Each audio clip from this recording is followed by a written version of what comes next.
ಈ ದೇಶದೊಳಗ ನಮ್ಮ ಸರ್ಕಾರ ಬರೋಕ್ಕಿಂತ ಮೊದಲು 96,000 ಕಿಲೋಮೀಟರ್ ನ್ಯಾಷನಲ್ ಹೈವೇ ಇತ್ತು. ಇವತ್ತು ಆ 96,000ದಲ್ಲಿ 6 ವರ್ಷದ ಅಟಲ್ ಬಿಹಾರಿ ವಾಜಪೇಯಿ ಸರ್ಕಾರದಲ್ಲಿ 30,000 ಕಿಲೋಮೀಟರ್ ಆಗಿತ್ತು. 36,000 ಕಿಲೋಮೀಟರ್. ಇದನ್ನು UPA ಸರ್ಕಾರ ಅಫಿಡವಿಟ್ ಸಲ್ಲಿಸಿದ ಸುಪ್ರೀಂ ಕೋರ್ಟ್ನಲ್ಲಿ.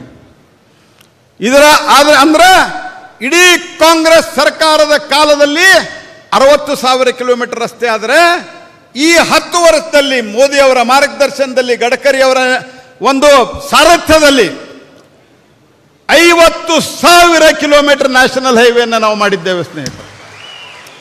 ಕರ್ನಾಟಕದಲ್ಲಿ ಮೊದಲು 6,200 ಕಿಲೋಮೀಟರ್ ನ್ಯಾಷನಲ್ ಹೈವೇ ಇದ್ರೆ ಗಡ್ಕರಿ ಅವರು ಬಂದ ನಂತರ 9,600 ಕಿಲೋಮೀಟರ್ ನ್ಯಾಷನಲ್ ಹೈವೇ ಕೇವಲ ಕರ್ನಾಟಕದಲ್ಲಿ ಮಾತ್ರ ಆಗಿದೆ ಅನ್ನುವಂತಹ ಸಂಗತಿಯನ್ನು ನಾವು ಮರೆಯೋದಿಲ್ಲ ಸ್ನೇಹಿತರೆ.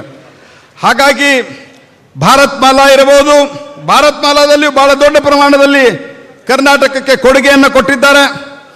ಅದೇ ರೀತಿ ದೆಹಲಿ ಮೀರ 96 ಕಿಲೋಮೀಟರ್ ಎಕ್ಸ್ಪ್ರೆಸ್ ಹೈವೇ ಘೋಷಣೆ ಮಾಡಿ ಬಿಟ್ಟು ಹೋಗಿದ್ರು ಹಿಂದಿನವರು.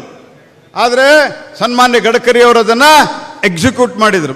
ಈ ರೀತಿ ಹಲವಾರು ಸಂಗತಿಗಳನ್ನು ಅವರು ಮಾಡಿ ಇವತ್ತು ದೇಶದಲ್ಲಿ ಪೋರ್ಟ್ನಿಂದ ಹೈವೇಗೆ, ಹೈವೇದಿಂದ ಏರ್ಪೋರ್ಟ್ಗೆ, ಏರ್ಪೋರ್ಟ್ನಿಂದ ರೈಲಿಗೆ ಈ ರೀತಿ ಒಂದು ಸಂಚಾರ ಕ್ರಾಂತಿಯನ್ನು ಮಾಡ್ತಾ ಇರುವಂಥವರು ಸನ್ಮಾನ್ಯ ಗಡ್ಕರಿ ಅವರು.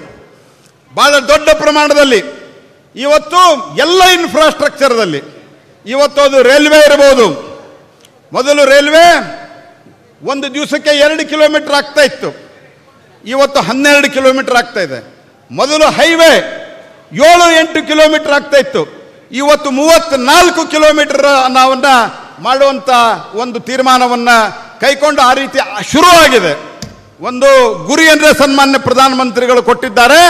2047ಕ್ಕೆ 100 ಕಿಲೋಮೀಟರ್ ಪರ್ ಡೇ ರಸ್ತೆ ಮಾಡುವಂತಹ ಗುರಿಯನ್ನು ಕೊಟ್ಟು ಅದಕ್ಕೆ 100 ಲಕ್ಷ ಕೋಟಿ ರೂಪಾಯಿಯನ್ನ ಸನ್ಮಾನ್ಯ ಗಡ್ಕರಿ ಅವರ ನೇತೃತ್ವದಲ್ಲಿ ನಾವು ವ್ಯಯಿಸ್ತಾ ಇದ್ದೇವೆ. ಹಾಗಾಗಿ ಇನ್ನೂ ಅನೇಕ ಯೋಜನೆಗಳು ಬರಲಿದ್ದಾವೆ. ಭಾರತ ವಿಕಸಿತ ಭಾರತ ಆಗಲಿದೆ.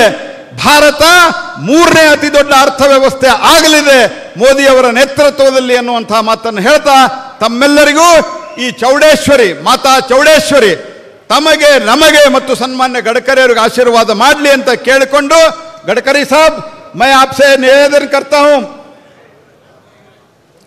मैं एक निवेदन करता हूं साहब, इस ब्रिज का नाम माता चौडेश्वरी ब्रिज ऐसे रखना, ये मेरा आपको निवेदन है, क्योंकि राघवेंद्र जी भी डिमांड किया था, तो इसलिए आप इसको अनाउंस करना। ये मेरे इस विश्वास के साथ मैं आपको फिर एक बार धन्यवाद अर्पित करता हूं और राघवेंद्र और येडियुरप्पा जी को धन्यवाद अर्पित करते हुए सभी जो बैठे हुए हैं हमारे ಜನಪ್ರತಿನಿಧಿ ಅವರೆಲ್ಲರಿಗೂ ಅಭಿನಂದನೆ ಸಲ್ಲಿಸ್ತಾ ತಮ್ಮೆಲ್ಲರ ಹೋರಾಟಕ್ಕೆ ಸಂದ ಜಯ ಅನ್ನುವಂತಹ ಮಾತನ್ನು ಹೇಳ್ತಾ ತಾಯಿ ಚೌಡೇಶ್ವರಿಗೆ ನಮಿಸಿ ನನ್ನ ಮಾತನ್ನು ಮುಕ್ತಾಯಗೊಳಿಸ್ತೇನೆ. ನಮಸ್ಕಾರ.